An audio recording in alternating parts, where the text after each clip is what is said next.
শাকিব খানের তুফান সিনেমার ভয় এই ঈদে কোনো সিনেমায় আসতে যাচ্ছে না প্রেক্ষাগৃহে। গত ঈদে রেকর্ড পরিমাণ 12টি সিনেমা মুক্তি দিয়ে কোনো সিনেমায় ব্যবসা সফল করতে পারেনি। এই অভিজ্ঞতা থেকে অনেকগুলো সিনেমা মুক্তির তালিকা থেকে পিছিয়ে গেল। তুফানের পরে জঙ্গলি সিনেমাটির নাম আসলেও সিনেমাটি মুক্তির তালিকা থেকে পিছিয়ে গেল।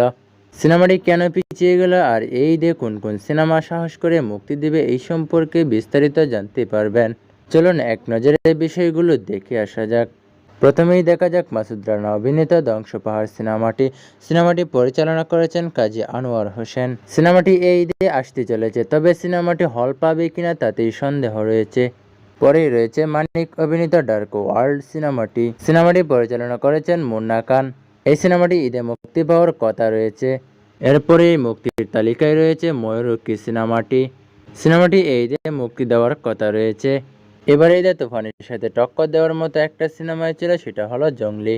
তবে এই সিনেমাটিও ঈদ থেকে সরে দাঁড়ালো। তবে অনেকেই ভাবছে সিনেমাটি হয়তো তুফানের দাপটে সরে দাঁড়ালো ঈদ থেকে।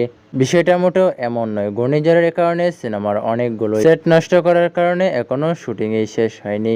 তবে তাড়াহুড়া করে সিনেমার পরিচালক মুক্তি দেবে না সিনেমাটি, যেই কারণে এই সিনেমাটি সরে দাঁড়ালো ঈদ থেকে।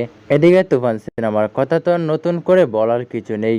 সিনেমাটি এই ঈদে প্রেক্ষাগৃহে আসছে ধামাকা নিয়ে। সিনেমাটি পরিচালনা করেছেন যৌথভাবে বাংলাদেশে আলফা আই চরকি এবং ইন্ডিয়ান SBF।